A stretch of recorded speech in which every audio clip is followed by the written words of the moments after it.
Hyrës së presidentës së Kosovës, Arbulena Haxhiu, u ka bërë thirrje personave të mbjetuar të dhunës seksuale gjatë luftës së fundit në vend të aplikojnë për njohjen e statusit. Pas vizitës që ajo i bëri shoqatës së lidhjes dhe invalidëve të viktimave civile në Kosovë, tha se kjo kategori përballet me shumë sfida në jetë në të gjithë sektorët. Më lejoni që të shfrytëzoj rastin që t'i bëj thirrje të gjithë personave që kanë qenë të dënuar seksualisht gjatë luftës së fundit në Kosovë që të aplikojnë për njohje të statusit.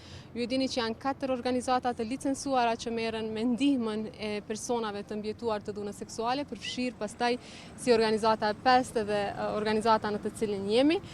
Ndërsa drejtori i shoqatës së lidhjes dhe invalidëve të viktimave civile në Kosovë, Mustaf Prenku, foli për gratë që trajtohen në këtë shoqatë. Në këtë qendër i kemi mbi 900 gra që kryjnë trajnime, mbi 400 raste në raste dhunës seksuale gjatë luftës që kanë përjetuar dhunë gjatë luftës, dhe jam shumë krenar që del dikush na viziton dhe i din hallet dhe dertet e organizatave që merren me këto kategori dola nga lufta.